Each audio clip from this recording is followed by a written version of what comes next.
Hello everyone, welcome back to study 97। तो आज हम एंशिएंट हिस्ट्री की बात करेंगे क्लास 7 चैप्टर 1 की, जिसमें हम पढ़ेंगे हजारों वर्षों के दौरान हुए परिवर्तन की पड़ताल के बारे में। इस पुस्तक में इस बुक में 700 से लेकर 1750 ईस्वी तक लगभग हजारों वर्षों के बारे में हम पढ़ेंगे, जो कि मध्यकाल कहा जाता है। तो चलिए स्टार्ट करते हैं। यहाँ पर हमें 2 मानचित्र दिए गए हैं। जो पहला मानचित्र है वो बनाया था अरब के भूगोलवेत्ता अल इदरीसी ने। ये इमेज आपके सामने है। 1154 में इसको बनाया था। यहाँ पर भारतीय उपमहाद्वीप को दर्शाया गया है।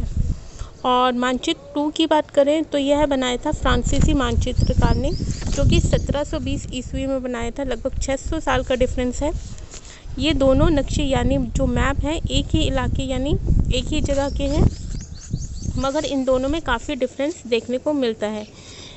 जैसे कि अल इदरीसी के मैप में दक्षिण भारत उस जगह पर है जहां पर आज हम उत्तर भारत ढूंढेंगे। और दोनों ही मैप अपनी अपनी जगह पर सही है। हम ये नहीं कह सकते कि पहले वाला मैप गलत है या दूसरे वाला मैप गलत है। दोनों ही मैप अपनी अपनी जगह पर बिल्कुल सही दर्शाया गया है। समय के साथ साथ शब्दों में भी परिवर्तन देखने को मिलता है। नई और पुरानी शब्दावली की बात की जाए तो समय के साथ साथ सूचनाओं के संदर्भ बदलते हैं। भाषाओं में भी परिवर्तन देखने को मिलता है। उदाहरण के तौर पे मध्य युग की बात की जाए तो उस समय जो फारसी और आधुनिक युग की फारसी दोनों ही एक दूसरे से बिल्कुल अलग है। यह भिन्नता सिर्फ व्याकरण और शब्द भंडार में ही नहीं आई है, बल्कि समय के साथ साथ शब्दों के अर्थ में भी बदलाव देखने को मिला है। जैसे कि बात की जाए हिंदुस्तान शब्द की, तो वर्तमान युग में हिंदुस्तान शब्द से आशय है पूरे यानी संपूर्ण भारत से है। लेकिन अगर हिंदुस्तान शब्द की 13वीं सदी में बात की जाए तो जब फारसी के इतिहासकार ने, जिनका नाम मिनहाज ए सिराज था, उन्होंने हिंदुस्तान शब्द का प्रयोग किया था। 13वीं शताब्दी में इसका मतलब पूरे भारत से नहीं था, बल्कि पंजाब, हरियाणा और गंगा यमुना के बीच में स्थित जो इलाके थे सिर्फ उनसे मतलब था। उसने इस शब्द का राजनीतिक अर्थ में उन इलाकों के लिए इस्तेमाल किया जो दिल्ली के सुल्तान के अधिकार क्षेत्र में आते थे। इसके अलावा अगर 16वीं सदी की बात की जाए तो उस समय बाबर ने हिंदुस्तान शब्द का प्रयोग इस उपमहाद्वीप के भूगोल में पशु पक्षियों और यहाँ के निवासियों की संस्कृति का वर्णन करने के लिए किया था। उसके अलावा अगर 14वीं सदी के कवि अमीर खुसरो द्वारा प्रयोग शब्द हिंद के ही कुछ समान था, मगर जहां भारत का वो एक भौगोलिक और सांस्कृतिक तत्व है के रूप में पहचाना जाता है, वहां हिंदुस्तान शब्द से वे राजनीतिक और राष्ट्रीय अर्थ नहीं जुड़े हैं जो हम आज प्रयोग करते हैं। कहा जाता है कि किसी भी शब्द का प्रयोग करने में इतिहासकारों को बहुत सावधान रहना चाहिए, क्योंकि अतीत में उन शब्दों के कुछ अलग मीनिंग होते थे, यानी कुछ अलग अर्थ होते थे। अर्थात कुछ शब्द ऐसे होते थे जो आज हम यूज़ करते हैं आज के टाइम में यानी वर्तमान समय में, उन शब्दों का मीनिंग पहले यानी भूतकाल में कुछ अलग होता था। यानी जो एंशिएंट टाइम था उन शब्दों का मीनिंग आज के ज़माने से बिल्कुल डिफरेंस होता था। उदाहरण के लिए विदेशी शब्द हमारे लिए आज जिसका मीनिंग होता है ऐसे व्यक्ति जो भारतीय नहीं होते, यानी जो विदेश से आए होते हैं। परंतु मध्य युग की बात की जाए तो उस समय किसी गांव में आने वाला कोई अनजान व्यक्ति जो उस समाज या संस्कृति का अंग ना हो, उसे विदेशी कहा जाता था। ऐसे व्यक्तियों को हिंदी में परदेशी और फारसी में अजनबी कहा जाता था। इसलिए यह कहा जाता है कि किसी नगरवासी के लिए वनवासी विदेशी होता था। इतिहासकार और उनके स्रोत। इतिहासकार किस युग का अध्ययन करते हैं और उनकी खोज की प्रकृति क्या है, इसे देखते हुए वे अलग अलग तरह के स्रोतों का सहारा लेते थे। कहने का मतलब है कि जैसे कि कक्षा 6 की पुस्तकों में हमने गुप्त वंश के शासकों और हर्षवर्धन के बारे में पढ़ा है, और इस कक्षा की पुस्तकों में हम मोटे तौर पर 700 से लेकर 1750 ईस्वी के बारे में जानेंगे। इस काल के अध्ययन के लिए इतिहासकार जिन स्रोतों का प्रयोग करते हैं उनमें हमें बहुत सी बातें ऐसी मिली हैं जो कि प्राचीन काल में से वैसी ही चली आ रही हैं। इतिहासकार इस काल के बारे में सूचना इकट्ठी करने के लिए अभी भी सिक्के, शिलालेखों, स्थापत्य अर्थात भवन निर्माण कला तथा लिखित सामग्री पर ही निर्भर करते हैं। पर कुछ बातें पहले से काफ़ी डिफरेंस भी देखने को मिलती हैं। इस युग में प्रमाणिक लिखित सामग्री की संख्या पहले से काफ़ी बढ़ गई थी और इसके बाद का जो समय था काफ़ी लंबा था और इसके हमें बहुत कम संख्या में प्रमाण देखने को मिलते हैं। अकॉर्डिंग फॉर मध्यकाल, इतिहासकार सूचनाओं के दूसरे प्रकार के स्रोतों का इस्तेमाल धीरे धीरे कम करने लगे थे। इस समय के दौरान कागज़ क्रमशः सस्ता होता गया और बड़े पैमाने पर यानी काफ़ी संख्या में आसानी से उपलब्ध होने लगा और बहुत से कार्यों में कागज़ों का उपयोग होने लगा। जैसे कि आज के ज़माने में तो कागज़ आसानी से उपलब्ध हो जाता है, लेकिन जो पिछला ज़माना था वहाँ पे कागज़ बहुत ही महंगा होता था, कॉस्टली होता था और बहुत ही मुश्किल से मिलता था। धर्म के जो ग्रंथ हैं उनको लिखने के लिए इसका यूज़ किया जाता था, यानी धर्म ग्रंथों को लिखने में कागज़ का यूज़ किया जाता था। शासकों के वृत्तांत, संतों के लेखन तथा उपदेश, अर्जियाँ, अदालतों के दस्तावेज, हिसाब तथा करों के जो टैक्स होता है, करों के खाते आदि लिखने में इसका उपयोग करने लगे। धनी व्यक्ति, शासक, मठ तथा मंदिर पांडुलिपियों को एकत्रित अर्थात इकट्ठा किया जाता था और इन पांडुलिपियों को पुस्तकालयों तथा अभिलेखागारों में रखा जाता था। इन पांडुलिपियों तथा दस्तावेजों से इतिहासकारों को बहुत सारी जानकारियाँ मिलती हैं, मगर साथ ही इनका उपयोग कठिन है। कहने का मतलब है कि ज़्यादातर जो प्राचीन काल की जानकारी हमें मिलती है वो पांडुलिपियों या लिखित दस्तावेजों से मिलती है, जिसके बारे में हम पहले भी पढ़ चुके हैं। और कठिनाई से तात्पर्य है कि उन दिनों छापने वाली मशीन या कारखाने तो थे नहीं, इसलिए लिपिक या नकलवीस यानी जो हाथ से लिखी होती है, हाथ से ही पांडुलिपियों की प्रतिकृति यानी फ़ोटोकॉपी बनाते थे। प्रतिकृति मीन्स फ़ोटोकॉपी होता है। अगर आपने कभी किसी मित्र के गृह कार्य की नकल उतारी है, अर्थात अपने फ्रेंड्स की कॉपी लेकर उसे देखकर अपना कार्य किया होगा, तो आपको पता होगा तो वहाँ पर हमें कभी कभी अपने फ्रेंड की लिखावट जो राइटिंग थी समझ में नहीं आती थी और मजबूर होकर हमें अंदाज़ा ही लगाना पड़ता था कि यह वर्ड यह हो सकता है या क्या हो सकता है। अभिलेखागार का आशय ऐसा स्थान जहाँ पर दस्तावेजों और पांडुलिपियों को संग्रहित करके रखा जाता है। आज सभी राष्ट्रीय और राज्य सरकारों के अभिलेखागार होते हैं, जहाँ पर वे अपने तमाम यानी सारे पुराने सरकारी अभिलेख और लेन देन के ब्यौरे का रिकॉर्ड रखते हैं। यह एक लघु चित्र की प्रतिकृति है, मतलब फोटोकॉपी है, जिसमें एक लिपिक किसी पांडुलिपि की नकल करता हुआ दिखाई दे रहा है। इस चित्र का जो आकार है यानी साइज वो सिर्फ 10.5 सेंटीमीटर इंटू 7.1 सेंटीमीटर है। इसके छोटे आकार के कारण इसे लघु चित्र या मिनिएचर कहा जाता है। कभी कभी इन लघु चित्रों का प्रयोग लेख में आई पांडुलिपियों को स्पष्टता प्रदान करने के लिए किया जाता है, यानी मतलब उनको क्लैरिफाई करने के लिए किया जाता है। ये इतने सुंदर होते हैं, इतने छोटे होने के कारण बहुत ही सुंदर दिखते हैं और ये जो आगे चलकर संग्रहकर्ता अक्सर क्या करते हैं ना, इन चित्रों को पांडुलिपियों से अलग करके बेचने लगे थे। नई सामाजिक और राजनीतिक समूह सन 700 से लेकर 1750 ईस्वी के बीच लगभग हजारों वर्षों का अध्ययन इतिहासकारों के आगे भारी चुनौती रखता है।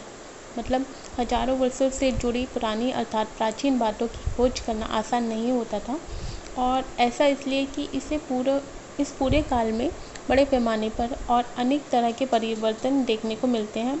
इस काल में अलग अलग समय पर नई प्रौद्योगिकी के दर्शन होते हैं, मतलब न्यू टेक्नोलॉजी के, जैसे सिंचाई में रहट, कताई के लिए चरखे और युद्ध में आग्नेय स्रोतों यानी बारूद वाले हथियार का इस्तेमाल जैसे कि तोप। इस उपमहाद्वीप में नई तरह का खान पान भी आया, जैसे कि आलू, मक्का, मिर्च, चाय और कॉफ़ी।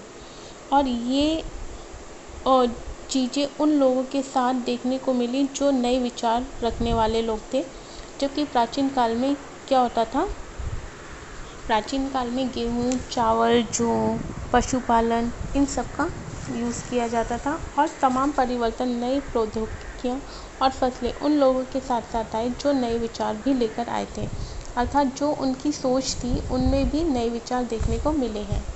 परिणाम स्वरूप यह काल आर्थिक, राजनीतिक, सामाजिक और सांस्कृतिक परिवर्तन का भी काल रहा है। इस युग में लोगों की गतिशीलता, एक स्थान पर आना जाना भी बहुत बढ़ गया था। अवसर की तलाश में लोग जो झुंड बनाकर यानी ग्रुप बनाकर दूर दूर की यात्राएं करने लगे थे। इस उपमहाद्वीप में अपार संपदा और अपना भाग्य गढ़ने यानी बनाने के लिए अपार संभावनाएं मौजूद थीं। इस काल में जिन समुदायों, जो भी ग्रुप थे, समुदाय का महत्व बढ़ा। उनमें से एक समुदाय था राजपूत, और अर्थात राजा का पुत्र। 8वीं से 14वीं सदी के बीच यह नाम आमतौर पर योद्धाओं के उस समूह के लिए प्रयुक्त होता था जो क्षत्रिय वर्ण के होने का दावा करते थे। राजपूत शब्द के अंतर्गत केवल राजा और सामंत वर्ग ही नहीं बल्कि वे सेनापति और सैनिक भी आते थे जो पूरे उपमहाद्वीप में अलग अलग शासकों की सेनाओं में सेवाव्रत रहते थे। तो उस समय यानी 8वीं शताब्दी से लेकर 14वीं सदी के बीच में राजपूत शब्द का जो इस्तेमाल हुआ इन सभी के लिए किया जाता है। कवि और चारण राजपूतों की आचार संहिता प्रबल पराक्रम और स्वामी भक्ति का गुणगान करते थे। इस युग में राजनीतिक दृष्टि से महत्व हासिल करने के अवसरों का लाभ मराठा, सिख, जाट, अहोम और कायस्थ, मुख्यतः लिपिकों और मुंशियों का कार्य करने वालों ने भी उठाया था। रहट का मीनिंग होता है, रहट एक तरह की तकनीक है जिसका उपयोग सिंचाई के लिए किया जाता है और इसको चलाने के लिए ना तो ईंधन की ज़रूरत होती है और ना ही बिजली की। इसका उपयोग हमें ज़्यादातर गांवों में देखने को मिलता था और इस तकनीक का यूज़ 2 बैलों की मदद से किया जाता था। बात करती हूँ पर्यावास क्या होता है। पर्यावास इसका मतलब होता है कि किसी भी क्षेत्र में पर्यावरण और वहाँ के रहने वालों की सामाजिक और आर्थिक जीवन शैली से है। पहले क्या होता था, अपने सदस्यों के व्यवहार का नियंत्रण करने के लिए जातियाँ स्वयं अपने अपने नियम बनाती थी और इन नियमों का पालन जाति के बड़े बड़े बुजुर्गों के द्वारा एक सभा होती थी जिनके द्वारा इनका पालन किया जाता था, जिसे कुछ इलाकों में जाति पंचायत कहा जाता था। लेकिन जहाँ पर ये लोग रहते थे, जाति के नियमों के साथ साथ उन गांवों के नियमों का भी पालन इन्हें करना पड़ता था या उनको मानना पड़ता था। क्षेत्र और साम्राज्य की बात करें तो बड़े बड़े राज्यों के अंतर्गत कई सारे क्षेत्र आते थे, जैसे कि हम कक्षा 6 की वीडियो में मगध के बारे में पढ़ चुके हैं। दिल्ली के सुल्तान की बात की, गयासुद्दीन बलबन 1266 से लेकर 1287 की प्रशंसा में एक संस्कृत प्रशस्ति में उसकी एक विशाल साम्राज्य का शासक बताया गया है। प्रशस्ति मीन्स होता है किसी की प्रशंसा करना यानी उसकी तारीफ करना, जिसके बारे में हम पहले भी पढ़ चुके हैं। जिसका साम्राज्य पूर्व दिशा में बंगाल यानी गोड़ से लेकर पश्चिम से अफगानिस्तान के गजनी तक फैला हुआ था। किसका? गयासुद्दीन बलबन का। और जिसमें संपूर्ण दक्षिण भारत यानी द्रविड़ भी कहा जाता था। गौड़ आंध्र, केरल, कर्नाटक, महाराष्ट्र और गुजरात आदि भिन्न भिन्न क्षेत्रों के लोगों उसकी सेना के आगे पलायन करते थे। पलायन का मतलब होता है अपना बचाव करने के लिए भाग जाना या मैदान छोड़ देना। तो वो पलायन करके मतलब मैदान छोड़कर भाग जाते थे। भाषा तथा क्षेत्र की बात की जाए तो सन 1318 में कवि अमीर खुसरो ने इस बात पर गौर किया था कि इस देश को हर क्षेत्र की एक अलग भाषा है, जैसे कि सिंधी भाषा, लाहौरी, कश्मीरी, द्वार समुद्री यानी जो कि दक्षिण कर्नाटक में है, तेलंगानी आंध्र प्रदेश में है, गुजरी गुजरात में है, मैबारी तमिलनाडु में है, गौड़ी बंगाल में है, अवधी भाषा पूर्वी उत्तर प्रदेश में और हिंदवी दिल्ली के आसपास के क्षेत्रों में।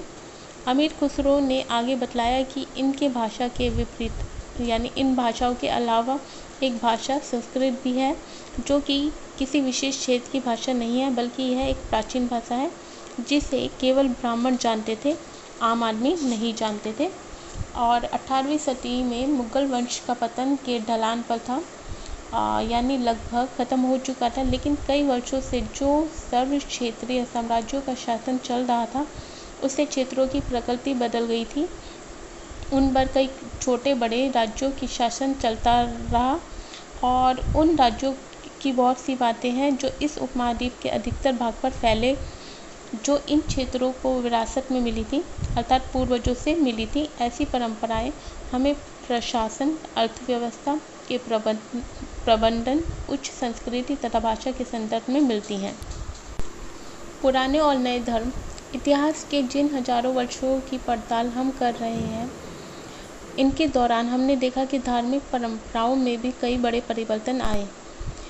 वैदिक तत्व में लोगों की आस्था कभी कभी बिल्कुल ही व्यक्तिगत स्तर पर होती थी, मगर आमतौर पर इस आस्था का स्वरूप सामूहिक होता था। दैविक तत्व में सामूहिक आस्था यानी धर्म प्राय स्थानीय समुदायों के सामाजिक और आर्थिक संगठन से संबंधित होता था, और आज हम जिसे हिंदू धर्म कहते हैं उसमें भी इसी युग में महत्वपूर्ण बदलाव आए थे। इन परिवर्तनों में से कुछ थे नए देवी देवताओं की पूजा, राजाओं द्वारा मंदिरों का निर्माण और समाज में पुरोहितों के रूप में ब्राह्मणों का बढ़ता महत्व। संस्कृत ग्रंथों के ज्ञान के कारण समाज में ब्राह्मणों का बड़ा आदर होता था और इनके संरक्षक थे नए नए शासक जो स्वयं प्रतिष्ठा की चाह रखते थे। अगर आपको मेरा वीडियो पसंद आया तो प्लीज़ लाइक, शेयर और सब्सक्राइब कीजिए। Keep learning with study 97। Thanks for watching my video.